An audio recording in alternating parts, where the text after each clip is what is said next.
Amazon জঙ্গল পৃথিবীর সবচেয়ে বৃহত্তম এবং ভয়ানক জঙ্গল। অ্যামাজন জঙ্গলে গভীরে একদল বিজ্ঞানীরা রহস্য খুঁজতে প্রবেশ করেছিল। বিশাল বিমানে করে তারা পৌঁছায় অন্ধকার জঙ্গলের মাঝখানে। চারপাশে শুধু পাহাড়, নদী, ঝর্ণা আর ঘন বন। হঠাৎ নদীর ধারে তারা দেখতে পেল বিশাল এক অ্যানাকোন্ডা সাপ ধীরে ধীরে এগিয়ে যাচ্ছে। আরও সামনে গিয়ে একটি তারা খুঁজে পেল এবং পরিত্যক্ত জাহাজ, বিশাল বড় পরিত্যক্ত জাহাজ, ভাঙা ট্রেন লাইন, অনেক হাজার হাজার ট্রেন লাইন, ডুবে থাকা সাবমেরিন আর মানুষের কঙ্কাল দেখতে পেল। বিজ্ঞানীরা সবকিছু ক্যামেরায় ধারণ করতে থাকে। হঠাৎ কিন্তু রাত নামতে জঙ্গলে বদলে যায়। চারদিক থেকে গাছ ভেঙে বেরিয়ে আসে দুই দানব অ্যানাকোন্ডা। একে একে সবাই অদৃশ্য হয়ে যায়।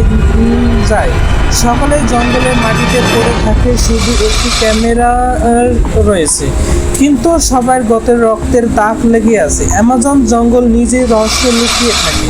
আপনি কি এই অ্যামাজন জঙ্গলে যেতে চান? কমেন্টে জানিয়ে। অ্যামাজন জঙ্গল পৃথিবীর সবচেয়ে খতরনাক এবং মৃত্যুপুরী জঙ্গল।